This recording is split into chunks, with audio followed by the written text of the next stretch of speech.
Next है हमारा equipotential surface. देखिए इक्विपोटेंशियल सरफेस क्या होता है। सबसे पहले आप ये समझिए कि इक्विपोटेंशियल का मतलब क्या है। तो इक्विपोटेंशियल सरफेस देखिए इक्वी मतलब क्या होगा, इक्वल। ये हमारा हो जाएगा इक्वल। और पोटेंशियल मतलब आपको पता है, पोटेंशियल इक्वल पोटेंशियल सरफेस है ना, इक्वल पोटेंशियल। तो इसको आप कैसे डिफाइन करेंगे, एनी सरफेस, एनी सरफेस है ना, at which any surface at which potential is equal, potential is potential is equal at any point, at any point है ना, at any point of surface। तो इक्वल पोटेंशियल क्या होता है, equi potential surface किसे कहते हैं, वो सरफेस जिसके हर पॉइंट पे पोटेंशियल क्या होना चाहिए, इक्वल होना चाहिए। At any point of surface क्या होना चाहिए, पोटेंशियल इक्वल होना चाहिए। तो ये हमारा है इक्वी पोटेंशियल सरफेस। अब इक्वी पोटेंशियल सरफेस के main main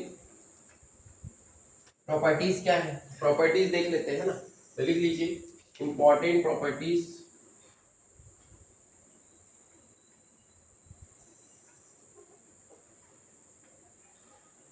important properties of equipotential surface. ठीक, इक्विपोटेंशियल सरफेस की मेन मेन प्रॉपर्टीज क्या है, पहले मैं आपको बता दूं। देखिए अगर सरफेस आपका इक्विपोटेंशियल है, पोटेंशियल हर जगह सेम है, तो वहां पे कोई वर्क डन नहीं होगा। चार्ज को एक पॉइंट से दूसरे पॉइंट में ले जाने में कोई वर्क डन नहीं होगा, क्योंकि पोटेंशियल डिफरेंस नहीं है, तो आपको वर्क करना ही नहीं पड़ रहा है चार्ज, किसी चार्ज के अगेंस्ट। सेकेंड, अगर हमारा इक्विपोटेंशियल सरफेस होता है तो वहां पे हर पॉइंट पे पोटेंशियल तो इक्वल है, समझ रहे हो।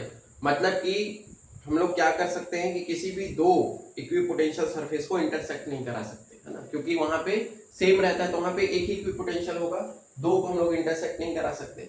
मेन मेन पॉइंट्स इसमें जो है वो हम लोग डिस्कस कर लेते हैं। जैसे देखिए सबसे पहला इंपॉर्टेंट पॉइंट तो ये है कि इक्विपोटेंशियल सरफेस जो होता है वहां पे टेस्ट चार्ज को एक पॉइंट से दूसरे पॉइंट तक ले जाने में कोई भी वर्क डन नहीं करना पड़ता, क्योंकि वर्क क्या होता है, charge into potential.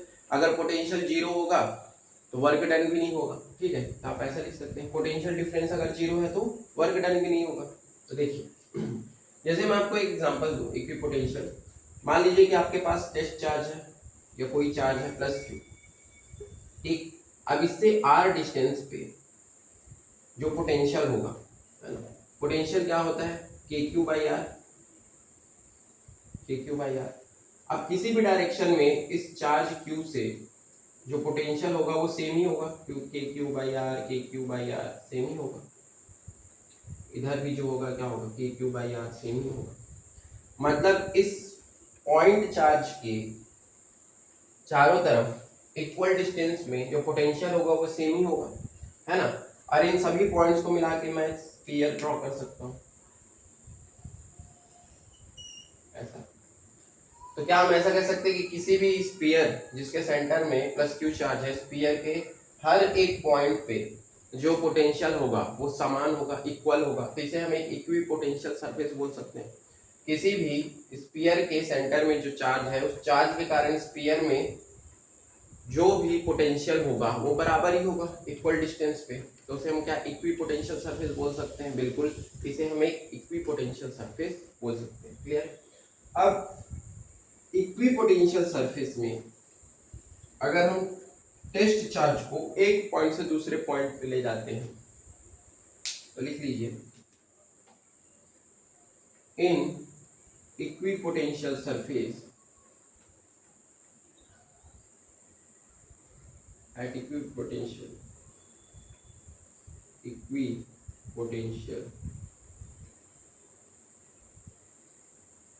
at equipotential surface work done work done, work done for moving a test charge, work done for moving a test charge from one point A to another point B to another point B is zero, है ना। किसी भी equipotential surface में work done for moving a test charge को move करने में जो work done होगा वो जीरो होगा। वर्क डन क्या होगा? जीरो होगा। जैसे देखिए, तो वर्क डन देखिए, वर्क डन क्या होता है? Work done is equal to होता है charge into potential, charge into potential होता है। और अगर पोटेंशियल डिफरेंस आपका जीरो है तो चार्ज कुछ भी उससे कोई फर्क नहीं पड़ता, मतलब उसका वर्क डन क्या हो जाएगा? जीरो। इसीलिए work done for moving a test charge A to B क्या हो जाएगा? जीरो, जीरो हो जाएगा।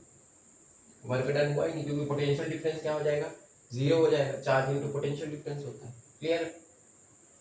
तो इसीलिए हम लोग बोल सकते हैं कि इक्वी पोटेंशियल सरफेस में किसी भी चार्ज को एक पॉइंट से दूसरे पॉइंट तक ले जाने में जो वर्क डन होगा वो जीरो। इसको आप ऐसे समझ सकते हैं, जैसे देखिए, वर्क डन हमेशा कब होता है? वर्क डन हम तब होता है जब हम किसी चार्ज के अगेंस्ट मूव करते हैं। तो चार्ज के अगेंस्ट मूव करते हैं तो जो भी चार्ज के अगेंस्ट मूव करेंगे, वर्क करेंगे, तो उसका जो हमारा वर्क है वो एनर्जी के फॉर्म में हमारे स्टोर हो जाता है। लेकिन यहाँ पे कोई चार्ज डिफरेंस है ही नहीं, पोटेंशियल डिफरेंस यहाँ पे है ही नहीं, पोटेंशियल डिफरेंस है ही नहीं, किसी का अगेंस्ट हम मूव कर ही नहीं रहे। जब आप किसी के अगेंस्ट मूव नहीं करेंगे, है ना, तो आपके अंदर कोई भी पोटेंशियल डिफरेंस है नहीं, मतलब आप कोई वर्क ही नहीं कर रहे हैं। जब हम किसी फोर्स के अगेंस्ट जाते हैं, फोर्स के अगेंस्ट करते हैं, तब क्या होता है? हम लोग वर्क करते हैं। क्लियर? तो इसको याद रखिए। तो यहाँ पे पोटेंशियल डिफरेंस जीरो होगा, इसलिए यहाँ पे वर्क डन जीरो होगा। तो ये पहला पॉइंट हो गया, है ना, कि इक्वी पोटेंशियल सरफेस पे जो वर्क डन होगा टेस्ट चार्ज को एक पॉइंट से दूसरे पॉइंट तक ले जाने में, वो क्या होगा? जीरो होगा। ठीक है, और देख लेते हैं और कौन कौन सी इंपॉर्टेंट प्रॉपर्टी है। एक ये प्रॉपर्टी होगी, चलिए और लिख देता हूँ।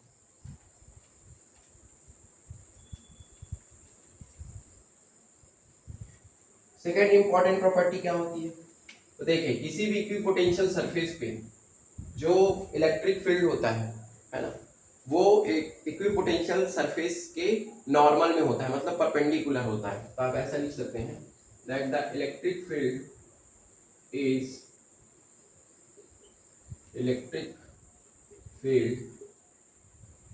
Is normal to equipotential surface. जो इलेक्ट्रिक फील्ड होती है वो इक्विपोटेंशियल सरफेस के नॉर्मल में होती है, मतलब कि परपेंडिकुलर होती है। पोटेंशियल सरफेस, ठीक। जैसे मान लीजिए कि अगर ये हमारा इक्विपोटेंशियल सरफेस है, कोई भी स्फीयर इक्विपोटेंशियल सरफेस है, तो इसमें से जो इलेक्ट्रिक फील्ड का डायरेक्शन होगा वो कैसा होगा? टुवर्ड द नॉर्मल होगा, यानी कि परपेंडिकुलर होगा। ये हमारा क्या हो जाएगा? इलेक्ट्रिक फील्ड का डायरेक्शन। तो इलेक्ट्रिक फील्ड क्या होती है? इक्विपोटेंशियल सरफेस के नॉर्मल में होती है। क्या होती है? इक्विपोटेंशियल सरफेस के नॉर्मल होती है, याद रखिए। ठीक है, तो इलेक्ट्रिक फील्ड क्या होती है? इक्विपोटेंशियल सरफेस के नॉर्मल, यानी कि क्या होती है? 90 डिग्री, जैसे 90 डिग्री सरफेस के हमेशा परपेंडिकुलर क्या होगी? मूव करेगी।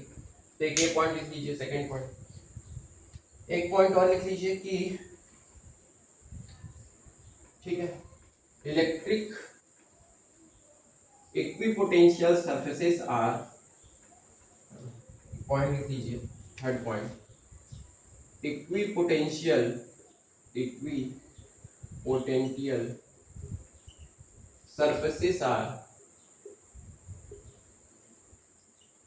surfaces are nearer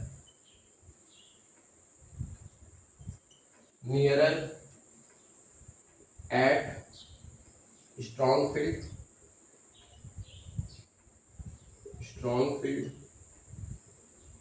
एंड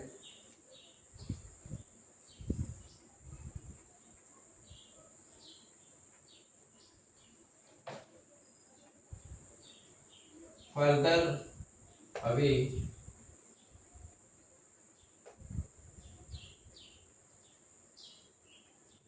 है ना। तो क्या होता है, जहां पे स्ट्रॉन्ग फील्ड होगा वहां पे तो एक दूसरे के पास होंगी, है ना, एंड दूर कहाँ होंगी, है ना। जहां पे स्ट्रॉन्ग होगा वहां पे क्या होंगी, इक्विपोटेंशियल सरफेस, है ना, पास होंगी, और दूर कहाँ पे होंगी, further apart at weak field. जहां पे इलेक्ट्रिक फील्ड वीक होगा वहां पे दूर दूर होंगी वीक फील्ड। तो जहां पे स्ट्रॉन्ग फील्ड होगा वहां पे पास होंगी, जहां पे वीक फील्ड होगा वहां पे दूर दूर होंगी, याद रखिएगा। जहां पे भी स्ट्रॉन्ग फील्ड होता है वहां पे आपको कैसे दिखेंगी, पास पास दिखेंगी, है ना। जैसे देखिए मैं आपको एग्जांपल बताता हूँ। जैसे मान लीजिए हम लोग बनाते हैं equipotential surface for positive charge, equipotential surface for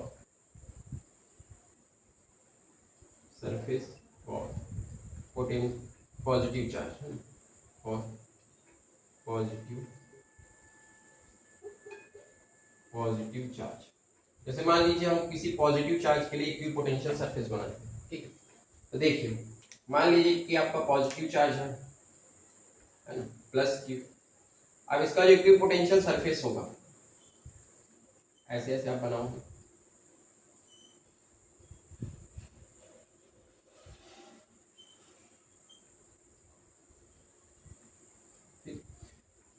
अब इसका जो सरफेस बन रहा है इक्विपोटेंशियल सरफेस, है ना, कितने सरफेस बन रहे हैं, बहुत सारे सरफेस बन रहे हैं। तो देखिए जो नजदीक का इक्विपोटेंशियल सरफेस इसका बन रहा है वो पास पास दिख रहा है आपको, यहाँ पे देखिए ये नजदीक के इक्विपोटेंशियल सरफेसेस है जो पास पास है। और जैसे जैसे हम इस चार्ज से दूर जाते जा रहे हैं ना, इसके इक्विपोटेंशियल सरफेस के बीच में डिस्टेंस बढ़ता जा रहा है ना। जैसे जैसे हम चार्ज से दूर जाते जा रहे हैं इक्विपोटेंशियल सरफेस के बीच में गैप बढ़ते जा रहा है। मतलब कि जहां पे फील्ड स्ट्रांग है वहां पे इलेक्ट्रो पोटेंशियल सरफेस क्या है, इक्विपोटेंशियल सरफेस नजदीक है, नियरर है। और जैसे जैसे हम दूर जा रहे हैं जहां पे फील्ड वीक है वहां पे हमारे जो इक्विपोटेंशियल सरफेस है उनके बीच में डिस्टेंस बढ़ते जा रहे हैं। क्लियर। एक चाहे आप ये एग्जांपल से बता सकते हैं, और क्या बता सकते हैं, अब दो पॉजिटिव चार्ज के लिए ले लेते हैं ना, इक्विपोटेंशियल सरफेस फॉर, एक बना लीजिए आप इक्विपोटेंशियल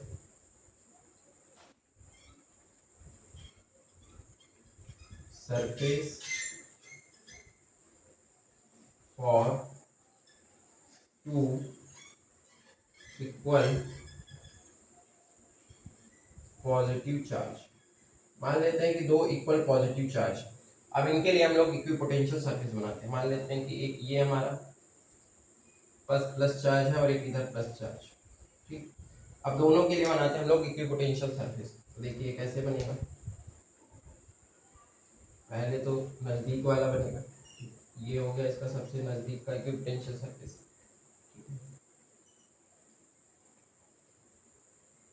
फिर ये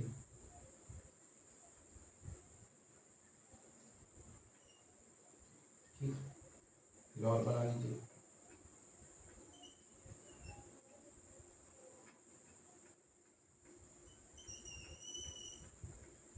जैसे जैसे दूर जाएगा डिस्टेंस बढ़ता जाएगा।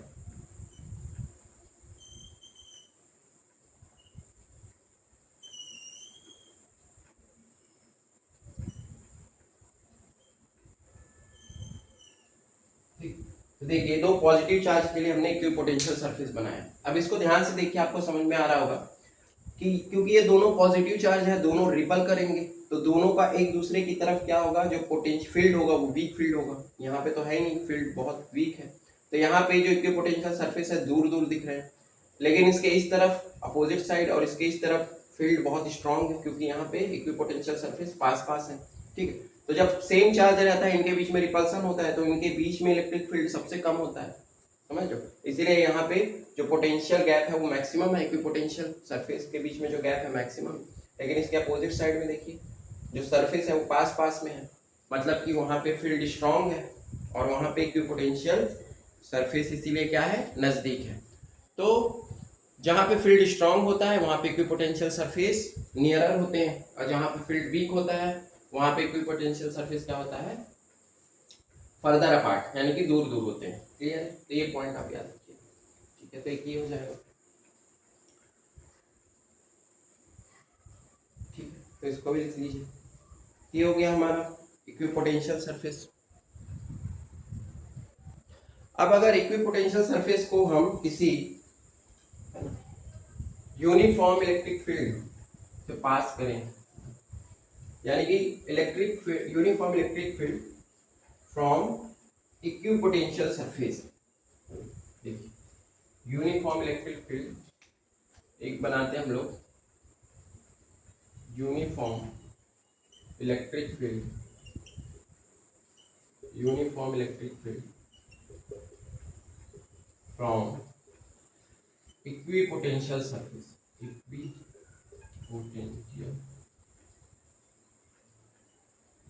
Equipotential surface. ठीक, तो मान लेते हैं कि हमारे पास इक्विपोटेंशियल सरफेस है, बहुत सारे इक्विपोटेंशियल सरफेस बना लीजिए। ठीक,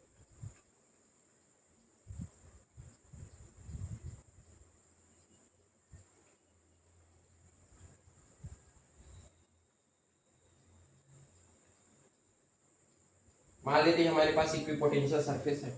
अब इसमें यूनिफॉर्म इलेक्ट्रिक फील्ड मूव कर रहा है।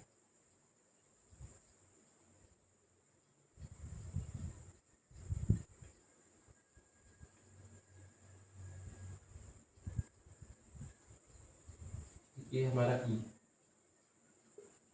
अब इसमें ध्यान से देखिएगा कि इलेक्ट्रिक फील्ड, ये यूनिफॉर्म इलेक्ट्रिक फील्ड है, ये इक्विपोटेंशियल सरफेस से मूव कर रहा है। इक्विपोटेंशियल सरफेस से क्या होता है, परपेंडिकुलर मूव करता है। इलेक्ट्रिक फील्ड का डायरेक्शन कहाँ होता है, नेगेटिव साइड, पॉजिटिव से नेगेटिव की तरफ, नेगेटिव साइड होता है, पॉजिटिव प्लस से माइनस की तरफ होता है। ठीक है, तो अगर इलेक्ट्रिक फील्ड मूव करता है यूनिफॉर्मली, तो इसमें चाहे आप ये भी चेंज देख सकते हैं कि जब ये पॉजिटिव से नेगेटिव की तरफ जाता है तो इसके बीच में क्या होता है, फील्ड स्ट्रांग होते जाता है, फील्ड के बीच में गैप कम होते जा रहा है, स्ट्रांग होते जा रहा है। क्लियर है? तो जैसे जैसे ये आगे बढ़ता है ये फील्ड स्ट्रांग होते जा रहा है। क्लियर है?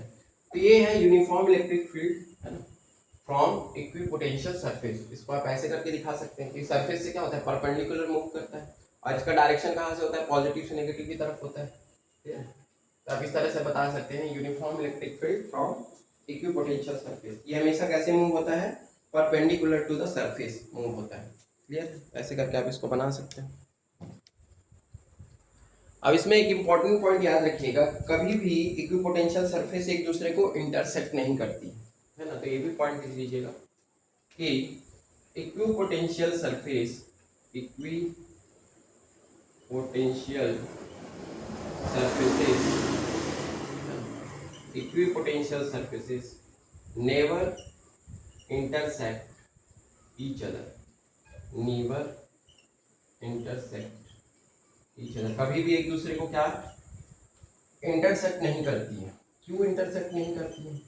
जैसे देखिए, मान लीजिए कि ये हमारा एक इक्विपोटेंशियल सरफेस है 10 वोल्ट का, यहाँ पे जो भी होगा चार्ज, ये हमारा स्फीयर है, तो इसके हर पॉइंट पे जो पोटेंशियल होगा वो कितना होगा, 10 वोल्ट। ये 10 वोल्ट का इक्विपोटेंशियल सरफेस है। इसके बगल में हम लोग एक और इक्विपोटेंशियल सरफेस बना देते हैं, ये। ठीक, अब ये मान लेते हैं कि 20 वोल्ट का है, 20 वोल्ट का है, तो इसके हर पॉइंट पे कितना होंगे, 20 वोल्ट होगा। हर पॉइंट पे कितना होगा इसका पोटेंशियल, 20 वोल्ट होगा। तो अगर ये दोनों इक्विपोटेंशियल सरफेस एक दूसरे को इंटरसेक्ट करेंगे, है ना, मान लेते हैं हमने एक इक्विपोटेंशियल सरफेस लिया जिसके सभी पॉइंट पे 10 वोल्ट था, दूसरे के सभी पॉइंट पे 20 वोल्ट था। अगर ये इंटरसेक्ट करेंगे तो यहाँ पे आपका जो पॉइंट ऑफ इंटरसेक्शन होगा, इस पॉइंट ऑफ इंटरसेक्शन में 2 वोल्टेज मिलेगा। एक तो 10 वोल्ट, क्योंकि ये इक्विपोटेंशियल सरफेस है, इसके सभी पॉइंट पे 10 वोल्ट है, दूसरा इक्विपोटेंशियल सरफेस है, इसमें 20 वोल्ट। तो ये पॉइंट ऑफ इंटरसेक्शन में आपको 2 वोल्टेज मिले, 10 वोल्ट और 20 वोल्ट, जो कि इम्पॉसिबल है ना। इक्विपोटेंशियल सरफेस के किसी भी पॉइंट पे 2 वोल्टेज नहीं हो सकता, क्लियर है। तो equipotential surface never intersect each other, ये याद रखिएगा, because at point of intersection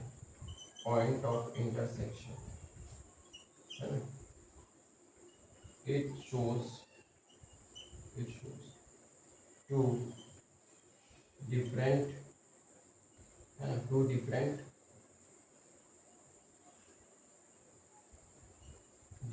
potential, ये 2 डिफरेंट पोटेंशियल शो करता है, which is impossible। 2 पोटेंशियल तो हो नहीं सकता, इसीलिए कभी भी 2 इक्विपोटेंशियल सरफेस एक दूसरे को इंटरसेक्ट नहीं करती है, क्लियर है। तो ये भी लिख लीजिए important point.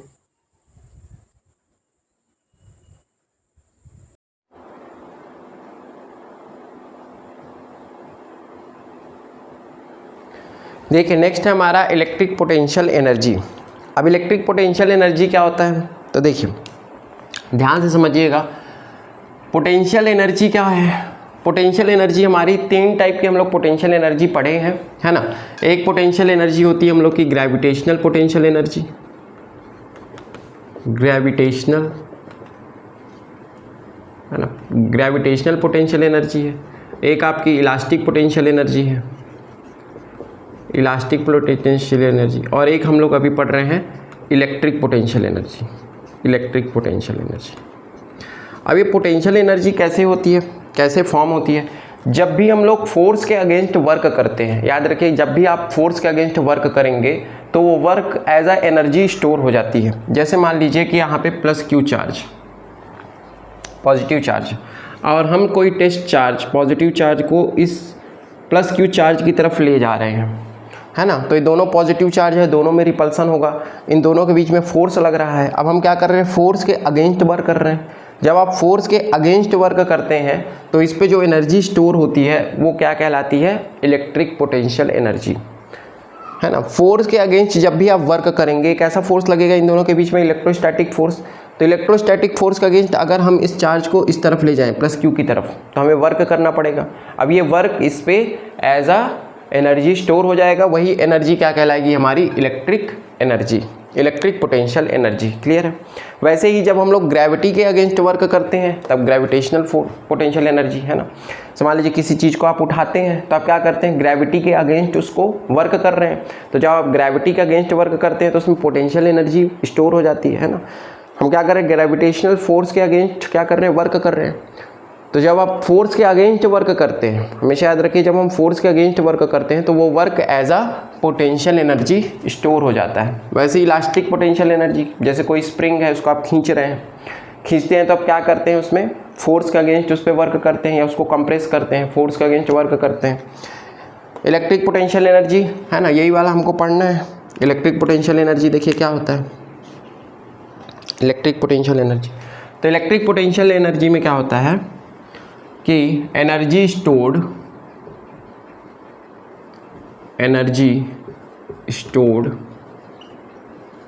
when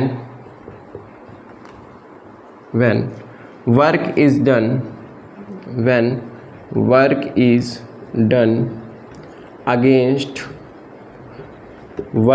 done against electrostatic force. जब हम इलेक्ट्रोस्टैटिक फोर्स के अगेंस्ट क्या करते हैं, वर्क करते हैं, तो वही वर्क ऐसा एनर्जी स्टोर हो जाता है, इलेक्ट्रोस्टैटिक फोर्स, FORC, ठीक। तो वही एनर्जी स्टोर हो जाता है जिसे हम क्या कहते हैं, इलेक्ट्रिक पोटेंशियल एनर्जी, क्लियर है। मान लेते हैं कि हमारे पास +Q चार्ज है, ठीक, और इनफाइनाइट से हम लोग कोई टेस्ट चार्ज लेके जाते हैं, है ना। कोई टेस्ट चार्ज है +Q इनफाइनाइट पे। अब इसको हम लेके जाते हैं, है ना, किसी एक पॉइंट पे लेके आते हैं, ठीक, इनफाइनाइट से, ठीक है, पॉइंट A तक लेके आते हैं, ठीक है। टेस्ट चार्ज को हम ले जा रहे हैं इनफाइनाइट से किसी पॉइंट ए तक, तो यहाँ से यहाँ ले जाने में इसको जो वर्क करना पड़ेगा, है ना।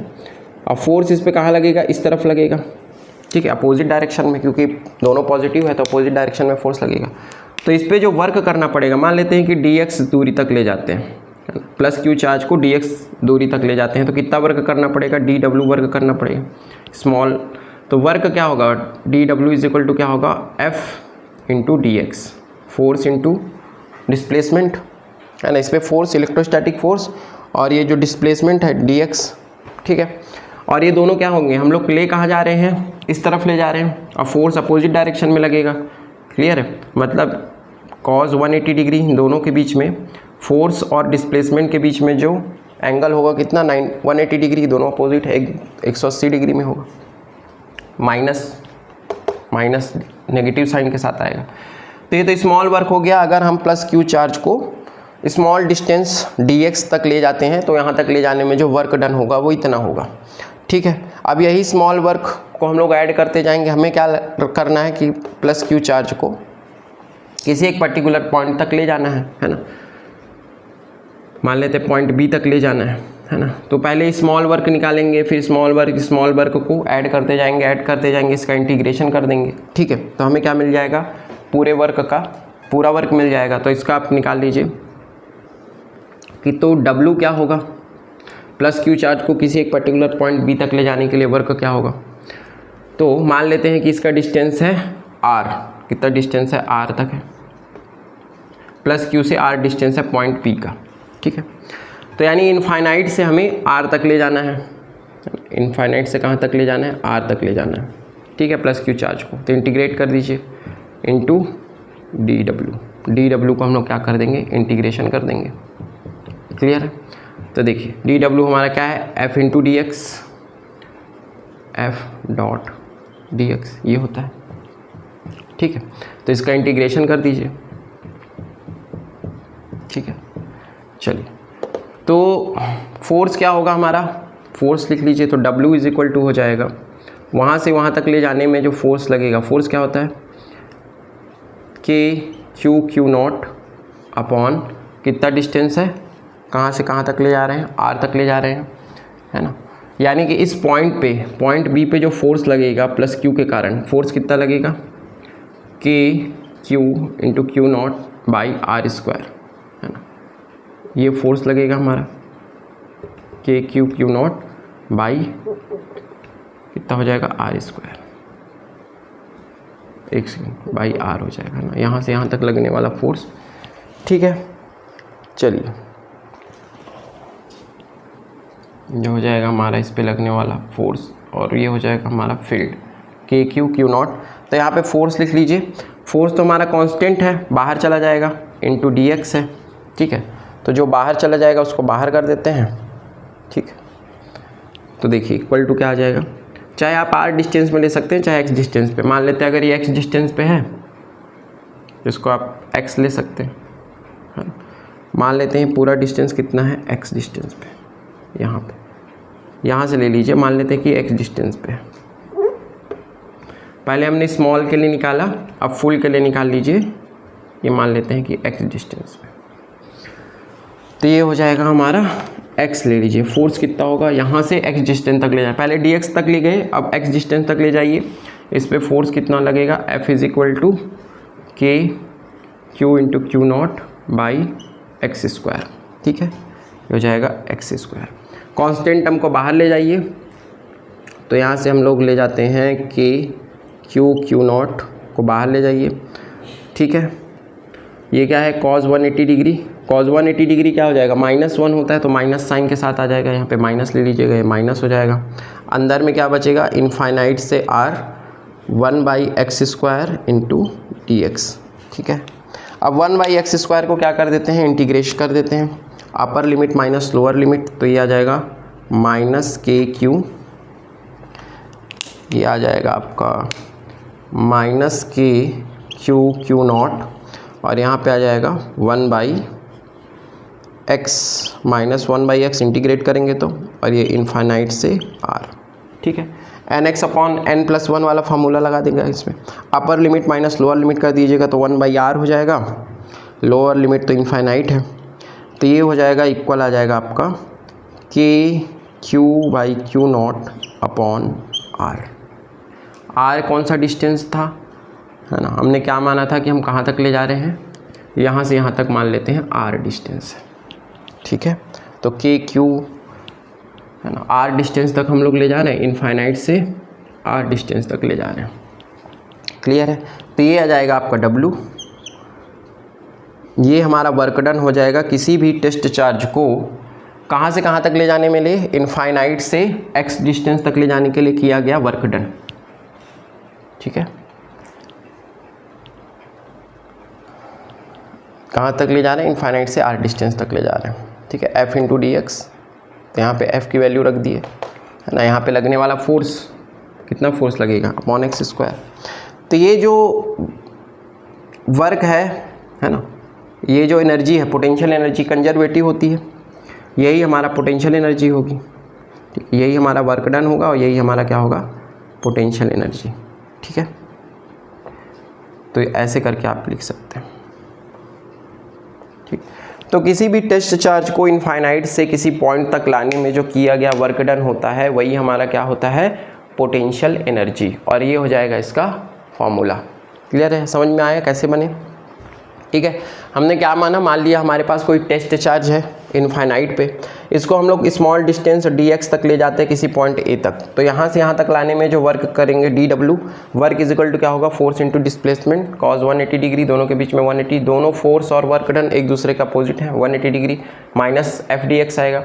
अब इसी टेस्ट चार्ज को मान लेते हैं x दूरी b तक लाने में जो वर्क डन होगा, हमें तो dx स्मॉल डिस्टेंस के लिए निकाल लिया, अब x डिस्टेंस के लिए निकाल लीजिए, इसका इंटीग्रेशन कर देंगे, इंटीग्रेशन कर दिए कहाँ से, इनफाइनाइट से x तक, है ना, इनफाइनाइट से r दूरी तक, सॉरी इनफाइनाइट से कहाँ तक ले गए, r डिस्टेंस तक कर दिए, तो इसका हमारा वर्क डन आ गया KQ0/r, ठीक है। यही हमारा क्या है, पोटेंशियल एनर्जी, क्योंकि फोर्स कंजर्वेटिव है, क्लियर है। तो ऐसे करके आप इसका इलेक्ट्रिक पोटेंशियल एनर्जी निकाल सकते हैं।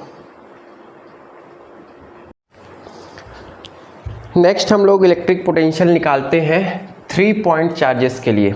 अभी हमने 2 पॉइंट चार्जेस के लिए निकाला है ना, 2 पॉइंट चार्जेस के कारण 3 पॉइंट चार्जेस के लिए हम लोग निकालते हैं इलेक्ट्रिक पोटेंशियल। तो जैसे देखिए, मान लेते हैं अगर आपके पास सिर्फ एक पॉइंट चार्ज है +q, ठीक है, +q, अगर एक पॉइंट चार्ज है और इस पर कोई फोर्स नहीं लग रहा है तो इसमें क्या फोर्स के अगेंस्ट कोई वर्क होगा, कोई वर्क नहीं होगा।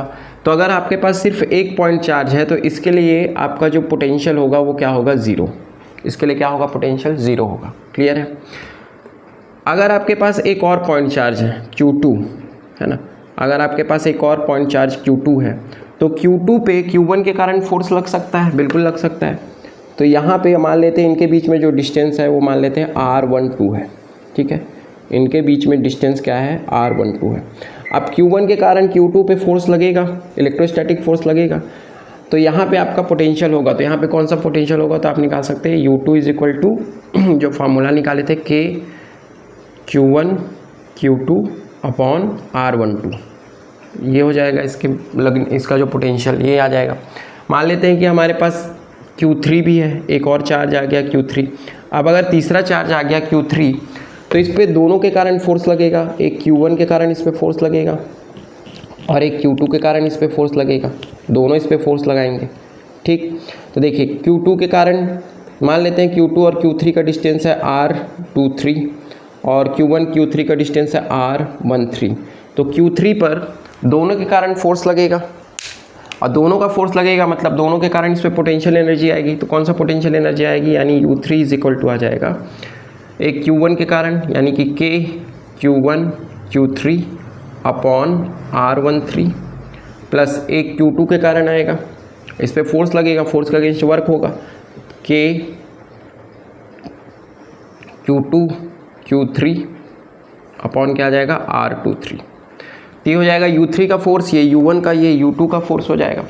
अब देखिए जो हमारा फोर्स है वो कंजर्वेटिव होता है, इलेक्ट्रोस्टैटिक फोर्स जो इस पे लगेगा, जो इन पे फोर्स लगेगा आपस में, वो क्या है, कंजर्वेटिव फोर्स लगता है, ठीक है।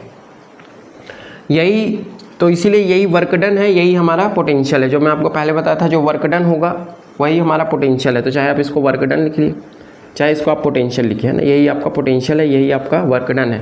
तो इसमें याद रखिएगा, क्योंकि जो हमारा इलेक्ट्रोस्टैटिक फोर्स है वो कैसा है, कंजर्वेटिव है। इलेक्ट्रोस्टैटिक फोर्स कंजर्व है ना, चेंज नहीं हो रहा है, फोर्स इज कंजर्वेटिव। इसीलिए जो वर्क डन है वही हमारा एनर्जी है, वही एज एनर्जी स्टोर हो जाएगा, कंजर्वेटिव। ठीक, तो टोटल अब देखिए, जो हमारा पोटेंशियल एनर्जी है कैसा स्केलर क्वांटिटी है, स्केलर क्वांटिटी है हमारा। तो इसको आप ऐसा लिख सकते हैं, टोटल पोटेंशियल एनर्जी क्या हो जाएगा, टोटल पोटेंशियल एनर्जी। तो इसका जो टोटल पोटेंशियल एनर्जी है वो क्या हो जाएगा, is equal to U1 plus U2, सबको जोड़ दीजिए, टोटल आ जाएगा। कैसा है ये, स्केलर क्वांटिटी है, याद रखिए, है ना, स्केलर है तो सबको जोड़ देंगे। तो क्या हो जाएगा, इज इक्वल टू U1 कितना 0 प्लस U2 कितना KQ1 Q2 अपॉन R12 और Q3 कितना KQ1 Q3 upon R13 plus KQ2 Q3 upon R23।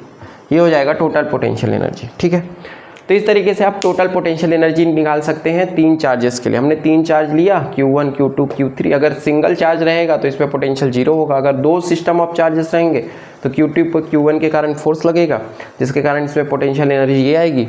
अगर तीन है तो तीसरे में दोनों के कारण फोर्स लगेगा, तो इसमें दोनों के कारण ये पोटेंशियल एनर्जी आएगी। सबको जोड़ देंगे तो हमें टोटल पोटेंशियल एनर्जी मिल जाएगी।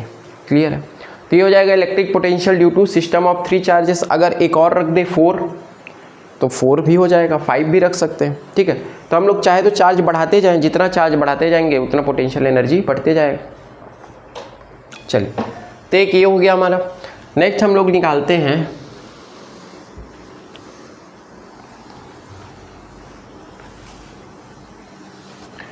Potential energy of electric dipole in uniform electric field, है ना। पोटेंशियल एनर्जी निकाल लेते हैं हम लोग इलेक्ट्रिक डाइपोल का।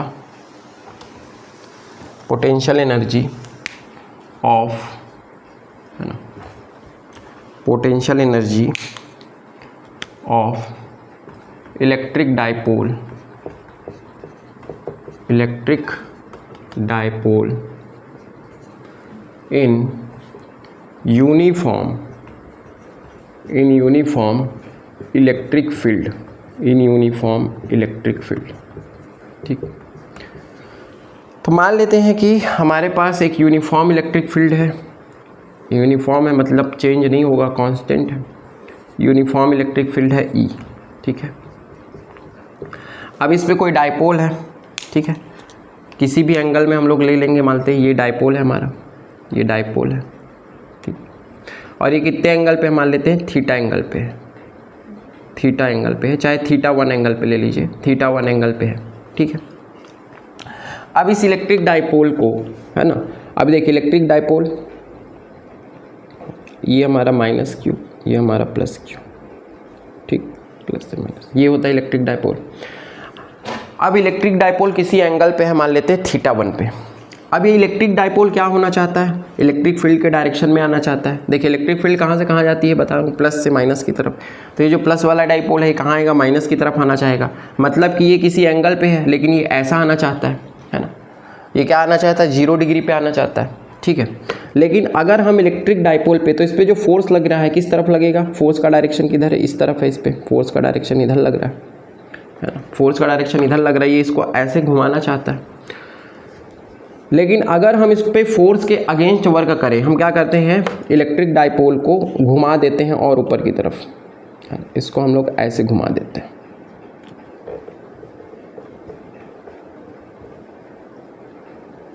ऐसे घुमा देते हैं।